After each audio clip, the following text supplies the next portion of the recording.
Let's dive into Fooled by Randomness by Nassim Nicholas Taleb. Okay. It's a book that really pulls back the curtain on how much randomness impacts our lives, Interesting. especially in markets and investing. Okay. Taleb, who's a fellow at the current Institute of Mathematical Sciences at New York University, and also founded Empirica Capital, which is a successful hedge fund. Right. He's also in the Derivative Strategy Hall of Fame. Impressive. Really pushes us to think about how often we mistake luck for skill I see.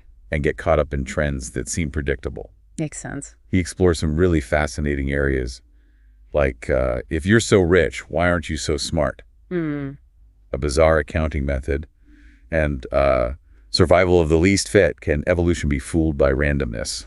Those are some catchy chapter titles for sure. They definitely make you want to keep reading. Absolutely. It sounds like he's really trying to get us to examine how we think about uncertainty. Exactly. And he starts off with this really captivating story about Croesus. Oh, I've heard of him. He was the super rich king of Lydia and Solon. A wise Greek legislator. Right. Imagine Croesus surrounded by all this luxury and wealth. It sounds like a pretty comfortable life. He asks Solon who the happiest man alive is. What an interesting question. I wonder what Solon's response was. Well, you'd think Croesus had it all figured out, right? I mean, it would be easy to assume that with all that wealth, he must have been pretty content. But Solon's answer really turns that assumption on its head. I see. He basically tells Croesus that it's foolish to base your happiness solely on your current fortune. Because fate is unpredictable. Right. He emphasizes that true happiness goes beyond just external factors like wealth. So it's more about inner peace and fulfillment rather than material possessions. Exactly. It's a really powerful reminder that even seemingly secure and affluent lives can be disrupted by chance. I can see how that story really sets the stage for the book's overall theme. It does. And this leads us to one of Taleb's intriguing characters. Okay. Nero Tulip. Interesting name. Unlike Croesus, who's kind of blinded by his wealth, Nero takes a much more cautious approach to trading. How so? He focuses on minimizing his losses instead of always chasing those huge gains. Oh, he's more risk-averse. Exactly. And what's even more fascinating is his unusual path to becoming a trader. Oh, tell me more. He studied philosophy and literature before getting a PhD in mathematical finance. Wow, that's quite a diverse background for a trader. You don't see that every day. It makes you wonder how those different ways of thinking impact financial decisions. For sure. Like, how does a philosopher approach risk assessment compared to a mathematician? Precisely. Now let's contrast Nero with John, Okay. another trader who embodies that more conventional high-stakes style. So more of a gambler. In a way, he's bold, ambitious, and laser-focused on those big wins. The stereotypical Wall Street type. He's got the Ivy League education, the thriving bond trading career. All the trappings of success. Exactly. So we have these two contrasting approaches to trading. Makes sense. Risk aversion versus all-out profit-seeking. Right. Then what happens? Well, then comes September 1998, which Taleb calls the red-hot summer. Oh. The Russian market crashes unexpectedly. I see where this is going. And John, despite all his experience and credentials, This is a lot of money. a substantial amount. Wow, that really highlights how even expertise and experience can't always predict these market shifts. Exactly. It underscores the ever-present influence of chance. It makes you wonder if there are other factors at play beyond just knowledge and skill. And that's where Taleb brings in a surprising element. What's that? Biology. Biology. He suggests that success in trading might be linked more to our biological makeup, Interesting. specifically how we handle risk and stress, than just skill alone. So some people might be biologically predisposed to thrive in those high-pressure environments. That's what he's proposing. He delves into the connection between serotonin levels and risk-taking behavior. That really challenges the assumption that success is solely a product of hard work and intelligence. It does. And to further challenge our perceptions of success. He compares traders to dentists. You got it. He argues that statistically, a dentist is more likely to accumulate wealth than a trader. Really? That's surprising. It's because of the inherent stability of dentistry compared to the volatility of the market. Makes sense. It's a good reminder that sometimes those less glamorous professions can lead to more consistent wealth building. Exactly. It forces us to reevaluate our definition of success. Definitely. I'm curious to hear more about how Taleb challenges our assumptions about success and the role of randomness. Me too. We'll explore that more in the next part of our deep dive. Looking forward to it. Last time we were talking about how even dentists might be better at building wealth than traders on Wall Street. Right. It's fascinating. Let's explore why it's so easy to be fooled by randomness. Okay. Our minds tend to play tricks on us. Like optical illusions, but for our thinking. Exactly. These are called cognitive biases. They kind of warp how we see and understand things. And lead us to make bad decisions, especially about chance events. Taleb kicks this off with a really provocative statement. Too many millionaires next door. He introduces this guy named Mark, who lives in a fancy Manhattan neighborhood. Yeah. But Mark feels poor compared to his neighbors. Because they're all Wall Street hotshots. Many of them are corporate executives or big-time investors. I can see why he'd feel insecure. It's easy to compare ourselves to those around us. Especially in places where wealth and status are so visible. Taleb says Mark is falling for a classic case of survivorship bias. Survivorship bias. He's only focusing on the winners, those who struck it rich. But not the ones who tried and failed. Exactly. Like looking at a forest and only seeing the tallest trees. Without noticing the saplings that never grew or the fallen giants hidden below. It's like having a skewed perspective. So we're missing the full picture. And it gets even more complicated. How so? Taleb introduces the idea of double survivorship bias. Double. We not only notice those who succeeded, But the information we get about them is filtered. it's all positive and often exaggerated. So we don't hear about all the people who tried to get rich quick and lost everything, Their failures stay hidden. leaving us with a distorted view of the risks involved. Right. And Taleb uses this to critique a popular book called The Millionaire Next Door. I've heard of that one. He argues that it perpetuates these biases by fixating on the habits of the wealthy. Without acknowledging the role of luck. Exactly. Just because certain traits are common among millionaires, Doesn't mean those traits caused their wealth. it's correlation, not causation. Like maybe frugality helps, Yeah. but it's not a guarantee of riches. Especially if you don't have the right temperament or luck to navigate the market. Makes sense. It's not as simple as following a recipe for success. Taleb then introduces another interesting concept, visibility winners. Visibility winners. He argues that the most visible people, those who shout about their achievements the loudest, aren't always the most skilled or talented. it's an important distinction. In a world obsessed with media and self-promotion, Those who are good at marketing themselves might get more attention. even if others are quietly doing amazing work behind the scenes. This ties into how our perception of randomness is further distorted by the stories we hear. We love stories with simple explanations, clear heroes and villains, and a sense of predictability. But real life is rarely that neat and tidy. A good story can be really compelling even if it's not entirely accurate. Taleb uses a funny example to illustrate this. What's that? He compares buying and selling an egg. To managing a hedge fund. Yeah.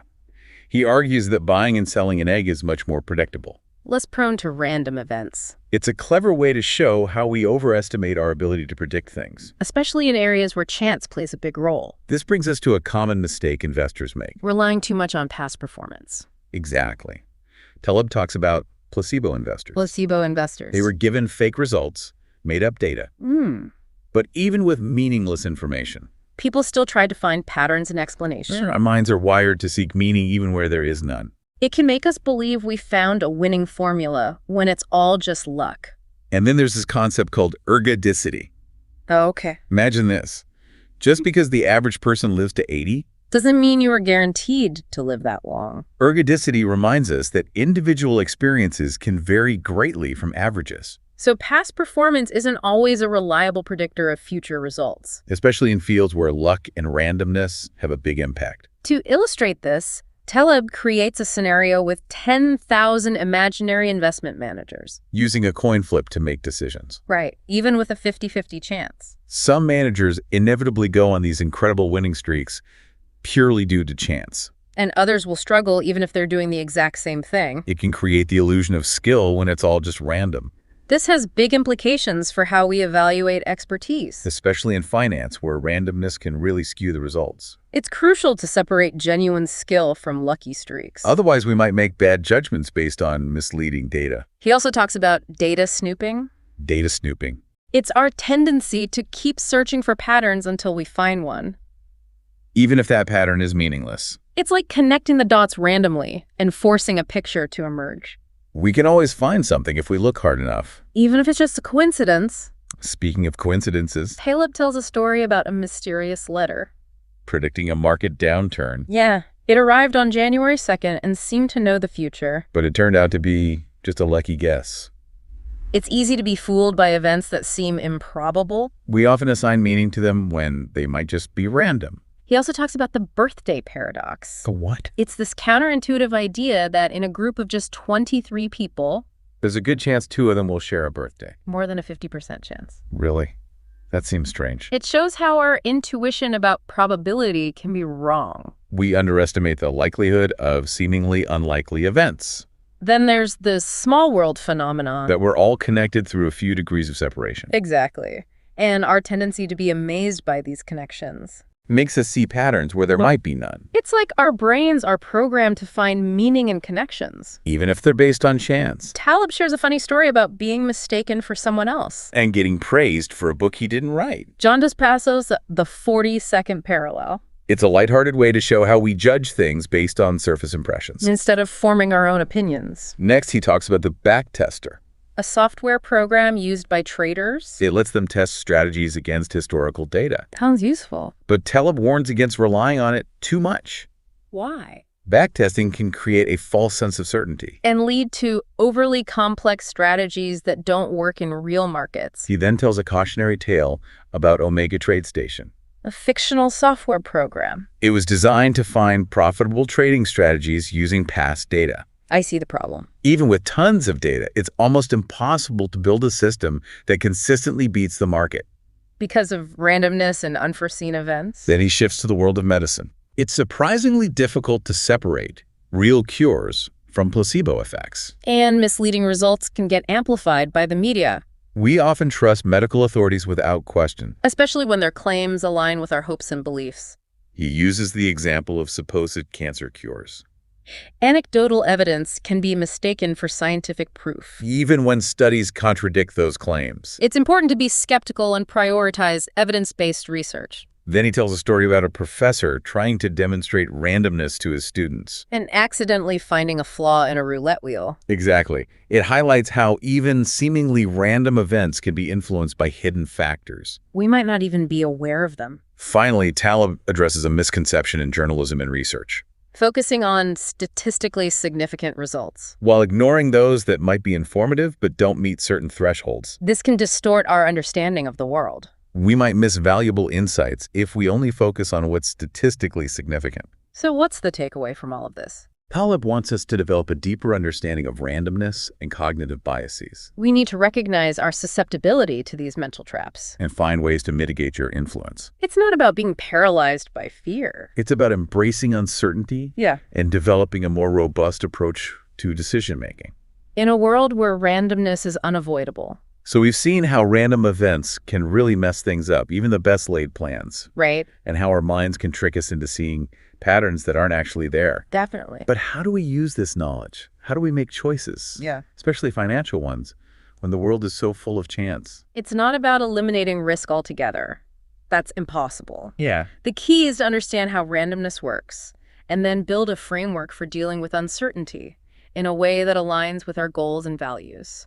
So we need a strategy for navigating the unknown. Exactly. Taleb introduces this idea of the sandpile effect. Imagine you're carefully building a sandcastle on the beach. Grain by grain. It seems Stable for a while, but then one tiny grain causes a whole section to collapse. It's a powerful analogy for how small events can have huge consequences. Especially in complex systems like financial markets. They're so sensitive to even the slightest change. A tiny input can lead to massive, unpredictable outputs. This reminds me of the QWERTY keyboard. The one we use every day. It seems so random, but it's actually a result of historical constraints. Early typewriters would jam if keys were too close together. So they came up with this weird layout. And it's stuck with us ever since. It's fascinating how these past events shape the present. In ways we might not even realize. This leads to a bigger question about how randomness shows up in the world. Both in nature and in human-made systems. We try to impose order and predictability. But chance is always there. It often defies our attempts to control it. Taleb challenges the idea that we can fully understand complex systems using just math. Okay. Math is powerful. But it has its limits. Especially when dealing with systems that are full of ambiguity and feedback loops. and the potential for unexpected events. He uses this philosophical thought experiment called Buridan's donkey. Buridan's donkey. Imagine a donkey standing between two identical bales of hay. Okay. It can't decide which one to eat. So it starves to death. It's a funny but insightful example. It shows how our rational decision-making can get stuck. When faced with uncertainty, We can become paralyzed. leading to inaction or bad outcomes, Sometimes the best thing to do is just pick a direction and go, instead of getting bogged down in endless analysis. especially when randomness is involved. But Taleb doesn't leave us feeling hopeless about all this randomness. No. He also explores how our brains are actually wired to deal with probability and uncertainty. We have this built-in probability blindness. Probability blindness, It's about how our brains evolved to make quick judgments, based on limited information. which was crucial for survival. But those same instincts can mislead us. When we're dealing with complex probabilities and statistics, Give me an example. imagine you have to choose between a trip to Paris or the Bahamas. Okay. Both options have equal probability.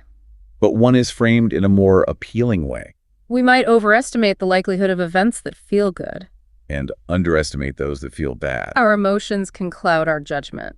Taleb shares a personal story about a time he misjudged a medical situation.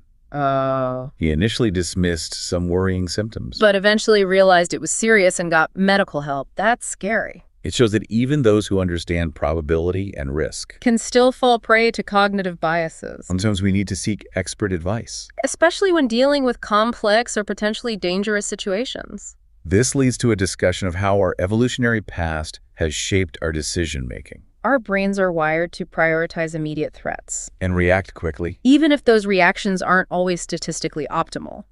It makes sense in a way, We evolved in environments where threats were constant, so we had to be ready to act fast. even if it meant making less than perfect choices. Then Taleb brings up the O.J. Simpson trial. One of the most famous trials in history He argues that even the legal system, with its emphasis on evidence and logic, is still vulnerable to cognitive biases, the defense team successfully played on the jury's emotions, focusing on personal stories rather than statistical probabilities. which ultimately influenced the verdict, It highlights the tension between our intuitive understanding of the world. and a more statistically informed perspective, We need to be aware of this tension, especially when the stakes are high. and our emotions can easily cloud our judgment. He then shifts gears to the work of psychologists Daniel Kahneman and Amos Tversky. They revolutionized our understanding of decision-making, Their research showed how people make irrational choices. especially when faced with uncertainty, They challenged the traditional economic models. which assumed that humans are always rational, Their work gave rise to behavioral economics. which acknowledges the role of emotions and biases in our decisions. Finally, we get to the last chapter. Where Taleb offers advice on how to cope with the emotional roller coaster of trading. He draws a surprising parallel between traders and dentists. Both professions involve uncertainty, risk, and the potential for both success and failure. The key is to manage the emotional ups and downs, Taleb argues that one of the biggest mistakes traders make, is focusing too much on short-term fluctuations. and ignoring the long-term probabilities. He advocates for a more detached approach. Based on understanding statistics and managing risk, Instead of getting caught up in the emotional swings of the market, this leads to a discussion of how our perception of probability is often distorted by the media, especially financial news, which tends to sensationalize events. and fixate on short-term market movements, It's a reminder to be critical of the information we consume. and not make impulsive decisions based on emotional headlines. Taleb concludes with a powerful metaphor for navigating a world full of randomness. The black swan. It represents those unexpected events That completely disrupt our assumptions. and force us to reevaluate our understanding of the world, He suggests that instead of trying to predict these black swan events, which is often impossible, we should focus on building resilience and adaptability. so we can weather the storms and come out stronger on the other side. So as we wrap up our deep dive into Fooled by Randomness, what are the key takeaways we can apply to our own lives? Well, first, remember that randomness is everywhere. We can't escape it. Okay. Second, accept that our predictions are often wrong. Makes sense. Third, cultivate a more nuanced and statistically informed approach to decision-making. It's not about being reckless. It's about acknowledging uncertainty and finding ways to navigate it. We need to blend careful analysis with a healthy dose of skepticism. And be willing to adapt to unexpected events. Fooled by randomness is a powerful reminder that we're all prone to illusions. Especially when dealing with uncertainty. By understanding randomness and the cognitive biases that shape our thinking, we can make better choices and navigate the complexities of life with more clarity and resilience. Thanks for joining us on this deep dive into Fooled by Randomness. It's been an insightful journey. I agree. It's definitely given us a lot to think about.